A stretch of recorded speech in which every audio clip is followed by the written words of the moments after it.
¿Cómo les va? Buenas tardes. Aquí estamos comenzando otra emisión de Los Días Contados en una semana abreviada. Hoy es martes, no hay que confundirse, porque por allí uno queda colgado o deja a alguien colgado. Es martes, y como hemos tenido el feriado del lunes, por ahí a uno le cuesta por ahí arrancar o tiene algunas cosas así acomodadas como que ayer fue domingo y entonces incumple, llega tarde, olvida cosas, gentes. Así que hay que tener recaudos tomados, previstos.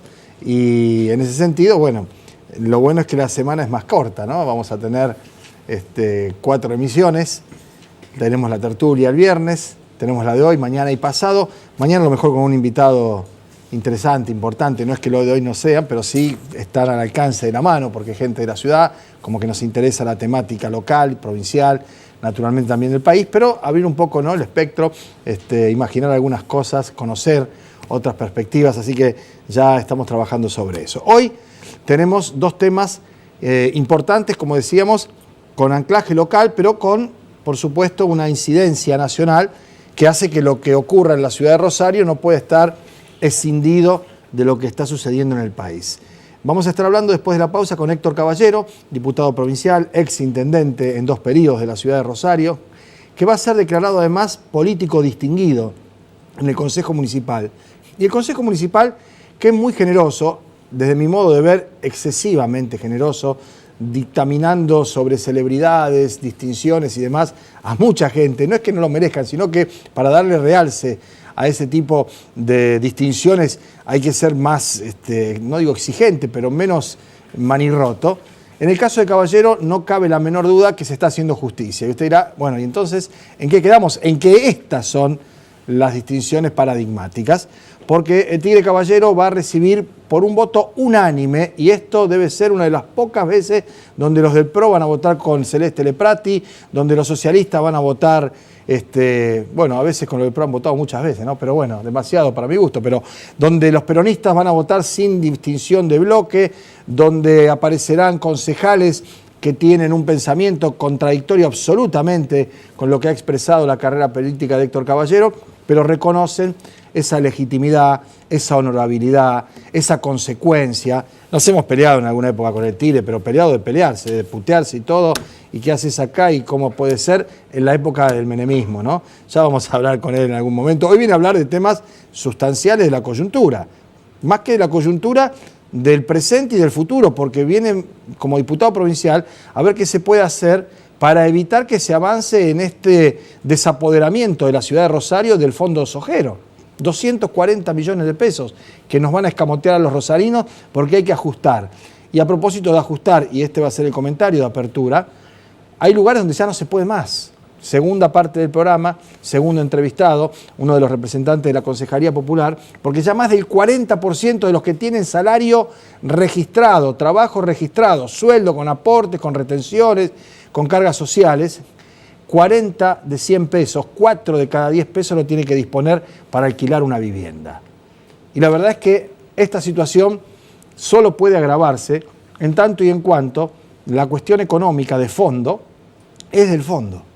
Y ya está tramitando Argentina un waiver. ¿Qué es un waiver? Y yo no quiero ser grosero, pero nos va a salir un waiver y la mitad del otro, porque es permiso, perdón. Y nos van a seguir dando más porque incumplimos las metas que ha fijado el fondo. Y usted dirá, bueno, ya estamos sobre el final del acuerdo. No, el acuerdo está ahora calentita, la firma está, todavía la virome está sin secarse la tinta. Van 40 días, 50 días y ya hay que renegociar y pedir un perdón. Justo hoy que Grecia termina su etapa de 8 años con el Fondo Monetario Internacional de monitoreo de sus cuentas. ¿Y cómo terminó Grecia? Grecia terminó con un salario general global depreciado en un 20%, ya así tratado, ya no hay manera de moverlo eso está clavado allí, con leyes de flexibilización laboral donde hay despidos sin indemnización, con un retroceso de la economía en 2 puntos de su Producto Bruto Interno. Y ahí están los griegos, después de haber, entre comillas, recurrido al Fondo Monetario Internacional, que como dijo el mesa dinerista y hoy titular del Banco Central, Toto Caputo, es lo mejor que nos podría haber pasado. Probablemente a él sí, y a la gente que él representa también. Igual que el presidente cuando dijo, tranquilo muchachos, no pasa nada con el dólar. Él estaba tranquilo, para él no pasa nada. Pero la Argentina que venía de un proceso de industrialización, de recuperación de fuentes de empleo, de generación de esa división del ingreso, tratando de llegar al 50 y 50 de la época del laborismo, del peronismo, de Perón. La Argentina está hoy en un contexto internacional en donde por cada tonelada que exporta recibe $620 y por cada tonelada que importa paga $1.860. 3 veces más. No hay vuelta que darle. Cuando el presidente dice que el país va a salir adelante con una cosecha récord y con los turistas que vengan a la Argentina, nos está condenando a la primarización, reprimarización de la economía, es decir, no hacer el supermercado del mundo, porque el supermercado del mundo sos si le metés valor agregado a los granitos que levantan de las plantas y le das trabajo a la gente y haces un proceso de industrialización y mandás con mano de obra el valor agregado al exterior. Vamos a hacer una granja, vamos a hacer un granero y el vamos nos queda grande, yo no tengo ni una maceta y creo que los muchachos que están por acá tampoco. Y los pequeños y medianos productores están con la soga al cuello y los tamberos están desapareciendo y esa reprimarización de la economía también tiene además una concentración en los pools de siembra que ni siquiera le permite a las del campo, a las familias del campo, a los pequeños productores vivir dignamente. Ese es el modelo y eso es lo que de ninguna manera ni la fotocopia de los cuadernos, ni la sarta de coimeros de traje de última moda y de corte inglés que ahora son arrepentidos, porque la Argentina está llena de arrepentidos y de ningún culpable. O vamos a pensar que únicamente los funcionarios que están presos y algunos que pueda llegar a caer de gobiernos anteriores o de este en algún tiempo más son los únicos culpables y responsables. O la carterización de la obra pública es un invento del kirchnerismo. No. Esto ha sido siempre así. Ahora, cuando la justicia avanza, Bonadío y Stornelli, y obliga a que vaya otra gente a presentarse y a declarar, no la pueden parar, no la pueden frenar. Y si investigan como hay que investigar, van a aparecer nombres de gente que está ocupando despachos oficiales. ¿Y qué ocurre? Que en la opinión pública, cuando se le pregunta a las personas sobre lo que está pasando, el 70% cree que no va a pasar nada. ¿Qué sería no pasar nada? Y que no termine en cana nadie, o uno o dos, como emblemas, como figuras. Bueno, están detrás de la expresidenta Cristina Kirchner, pero a Cristina Kirchner la combaten más por lo que hizo legalmente que por lo que presuntamente puede haber hecho fuera de la ley. El problema con Cristina Kirchner no son los sobreprecios o la cartelización de la obra, que ha pedido, dicho sea de paso, que se audite y que diga quiénes eran los que ganaban los concursos en las obras y cuánto pagaban. Y no lo han hecho, porque van a tener que encontrar IEXA. Y el IEXA del 2003 no era este hombre, ni Mindí ni Caballero, era Macri Franco y Macri Mauricio también. Pero el problema principal con Cristina es lo que hizo legalmente. Terminar con las AFJP, terminar con los negocios extraordinarios de sectores financieros, aún quedándose corta, porque no grabó la minería, tampoco hubo un gravamen especial para la renta financiera, pero rehabilitó la empresa de bandera, vieron la perspectiva de que haya una distribución del ingreso que sea mucho más equitativa. Todo eso es lo que complica y es lo que hace que se le cruce de vereda. Pero como dije antes, la situación es tan delicada, 1.200% de promedio de aumento de tarifas desde que Macri es presidente. 160% el aumento de la canasta familiar desde que Macri es presidente. Solo el 60% de incremento de salarios desde que Macri es presidente. Puede aparecer la Divina Comedia falsificada en 2 cuadernos, en 6 cuadernos, en 8 tomos, la Suma Teológica, el Leviatán, el contrato, todo lo que usted quiera. Que eso no hay manera de que se pueda yugular. No se puede tapar el sol con la mano. Está lo de López, está lo de los empresarios, están los dirigentes de los funcionarios, debido. Ahora, cuando llega la boleta por el gas y pagaba 600 hace un bimestre atrás y ahora pagás 1.800 y no hay más nada que hablar. Ahí se termina toda la especulación, la marcha de hoy a la tarde que van a organizar en algunas plazas para defender no sé qué, para pedir la extinción de dominio, así que los que están involucrados en casos de corrupción le saquen lo que tienen. Fenómeno. ¿Y ¿Y con eso qué hacemos? ¿Subsidiamos otra vez los servicios como pasaba hace años y ya no pasa? ¿Rehabilitamos los partidos de fútbol por televisión para que no sea para poco y sea para todo? ¿Hacemos ese tipo de cosas? ¿Reinstalamos el plan de vacunas con más vacunas y no menos como hay ahora? ¿Rehabilitamos los PAMI para que sigan funcionando como funcionaban y ahora no funcionan?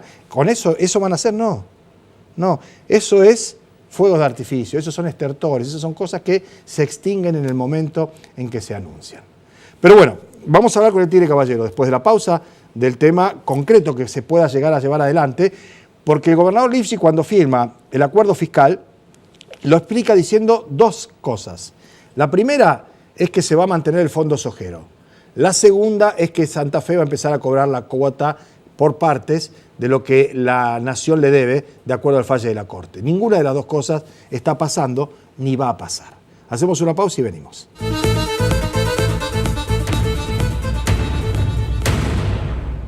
Bueno, muy bien. Tigre, ¿cómo andamos? Bien.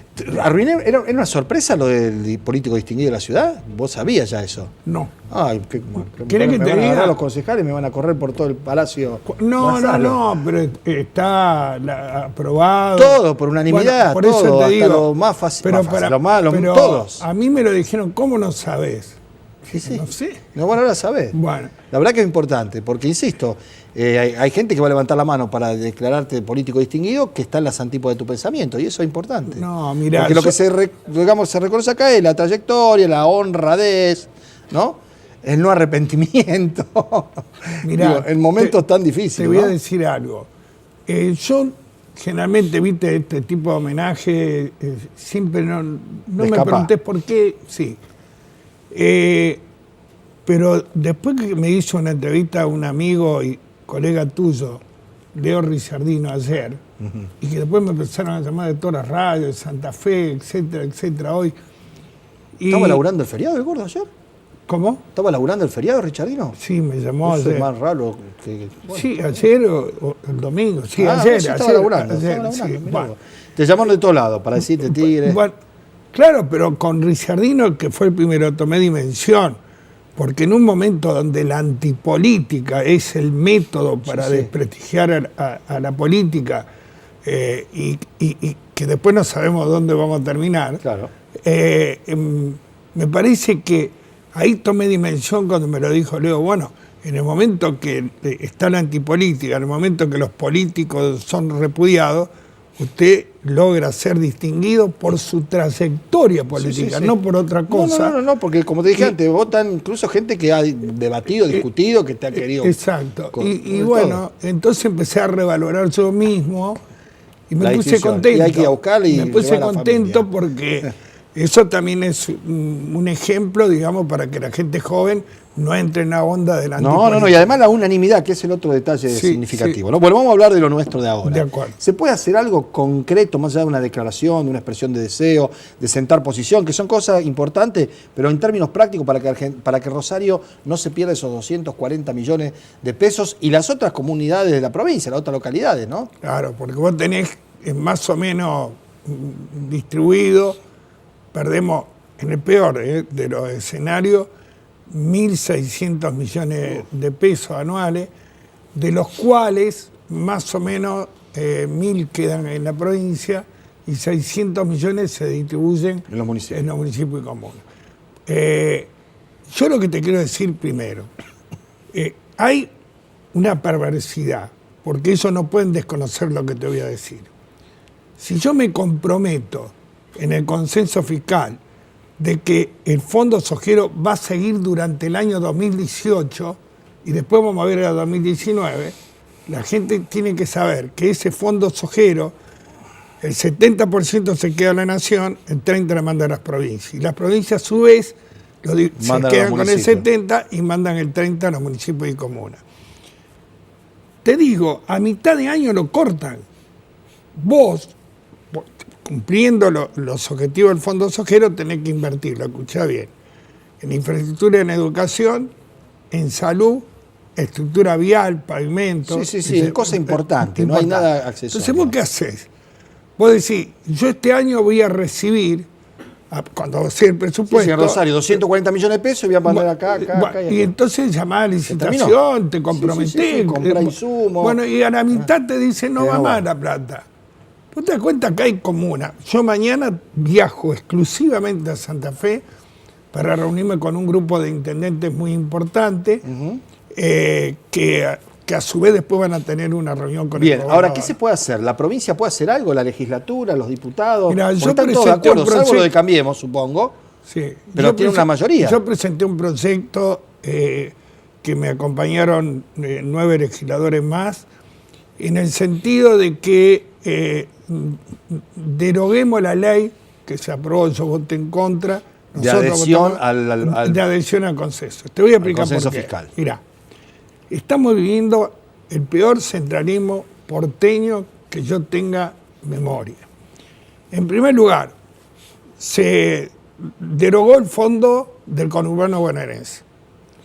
El fondo conurbano bonaerense, ¿sabe cuánto nos tocaba por el excedente a la provincia de Santa Fe? Te hablo de números redondos. 6.000 millones de pesos el año pasado, 8.000 millones este año. Afuera. ¿No es cierto? Te redujeron el 20% de la masa coparticipable de las provincias, que lo derivaron a la ANSES porque a su vez ellos se llevaron casi 100.000. ¿No? En el 2019, en el presupuesto, no está más el Fondo de Financiamiento Educativo, que ahí también los municipios y comunas recibían. Entonces, así como se perjudican a los más humildes, a los trabajadores, a los pequeños y medianos empresarios, a los jubilados, a los pensionados, con los tarifazos, con el menor ingreso y por lo tanto menor posibilidad de calidad de vida, yo creo, y lo dije desde el primer día, esto apunta contra las provincias y contra los municipios y comunas. Y si vos lees bien el consenso, está apuntado ahí. Entonces le están sacando, institucionalmente hablando, plata a las provincias para concentrarlo. ¿Sabés cuánto le dieron a Larreta por ese consenso? 10.000 millones de pesos. ¿Sabés cuánto le dieron a Vidal? Le dieron 11.000 millones por el año 2018 y 19.000 millones para el año 2019 y después se lo ajustan por la inflación. Sí, va a cobrar un banquete impresionante. Bueno, ¿Qué se puede votar en la legislatura? Ustedes votan la Nosotros vamos a plantear la derogación, pero además nosotros vamos a hablar personalmente con el gobernador, porque me parece que lo más práctico y lo más rápido... Es que se reúnen los mismos gobernadores que firmaron que sí para decir ahora ya no. Exactamente, lógico, ¿no? Exactamente, porque a la luz que han cumplido, no, al contrario. No solamente no han cumplido, sino que le siguen detrayendo ingresos. ¿Qué va a hacer la provincia? ¿Esto cuándo se puede tratar? ¿Mañana mismo? ¿O tiene que hacer un trámite, un recorrido parlamentario? No, bueno, ahora están reuniéndose todos los intendentes. Bien. ¿No es cierto? Digo, y el proyecto. Y la semana que viene. No, porque es importante que... Porque la semana que viene, el miércoles, tenés la asamblea, la reunión legislativa por el tema de la reforma. Sí, pero va a haber sesión lo mismo. Va a ser primero la especial y después termina eso la y empezamos a hablar de más. Exacto. No, porque yo creo que es muy importante la adhesión de todos los intendentes y presidentes de comuna. Bien. Yo cuando se firmó el consenso, una de las cuestiones que digo es inconstitucional, porque le encarga a las provincias que controlen las tasas, derechos, de los municipios que tienen su autonomía, por supuesto. La Constitución, claro. el artículo Vamos a hacer como en el ajedrez, se llama acá la jugada y hablamos la semana que viene a ver qué pasa con esto. De acuerdo. Muchísimas gracias por venir y felicitaciones por la distinción. No, te agradezco mucho. Gracias. Nos vamos a la pausa. Cuando volvamos estamos hablando del tema de los alquileres con la gente de la Concejalía Popular de la Ciudad de Rosario. Más de 4 de cada 10 pesos se disponen para la vivienda, cuando las proporciones, por supuesto, no son así en ningún otro lado. Ya venimos.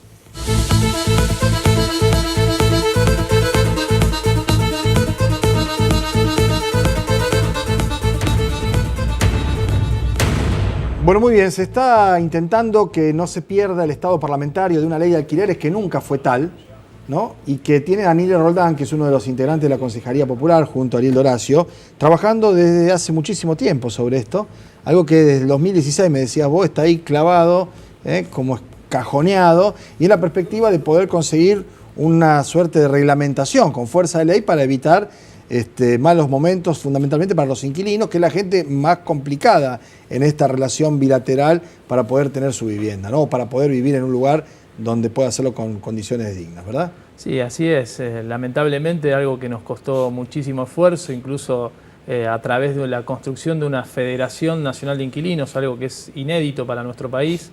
Logramos hace casi 2 años que el Senado, por unanimidad, votara esa ley. Votar ese proyecto de ley. Y si no se trata antes de noviembre, pierde estado parlamentario. Exactamente. Y otra vez empezar y en el Senado, con otro Senado, demás y demás, ¿no? Con otra composición, con otra agenda, volver a instalar hoy tema. Un proyecto que, beneficia o por lo menos generaría un manto de igualdad. Para 8 millones de protegería un argentinos. poco a 8 millones de argentinos que tienen que alquilar, porque estábamos viendo informes publicados por ustedes y que incluso en Buenos Aires también y en otros lugares del país se han generalizado, un trabajo que ustedes vienen haciendo hace muchos años,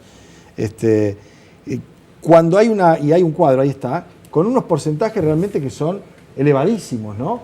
Que en Santa Fe, que es el del medio de abajo, hay que disponer el 42%, ¿no? 42% de los ingresos para poder alquilar. Pero hay lugares donde eso trepa el 46, casi 47 en Córdoba, y da un promedio nacional casi del 45%, que no creo que en otros lugares, en otros países, el trabajador registrado tenga que disponer casi 5 o 4 meses y medio de lo que gana para poder pagar el alquiler.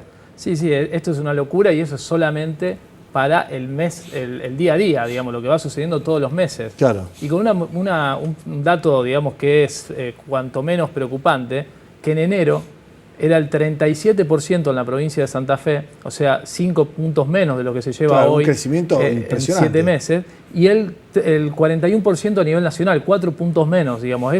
Esta diferencia se da por la falta de regulación, porque los alquileres crecen por encima de la inflación, porque crecen encima de las paritarias, que es recordemos que el salario es la herramienta que el trabajador dispone para hacer frente al compromiso al compromiso contractual dentro de un contrato de alquiler, pero además, si vamos a los costos fijos de una propiedad alquilada, tenemos que hablar de más del 70% del salario destinado al pago de otras obligaciones más, como puede ser las expensas, los servicios, que obviamente con los tarifazos se ha incrementado y mucho ese gasto, los impuestos y los seguros que están obligados a los inquilinos.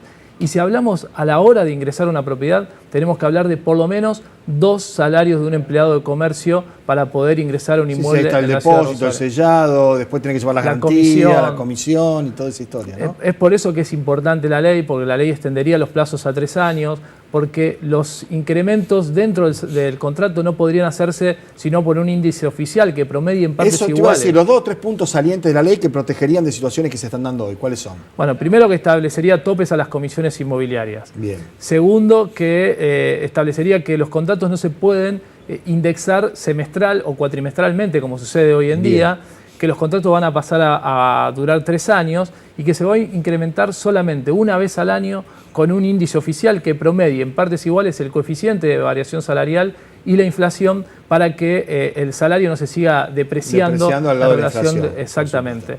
Y esto es fundamental. Hoy uno de los principales problemas que nos traen los inquilinos son las rescisiones contractuales por no poder cumplir con las indexaciones pactadas en el 2017.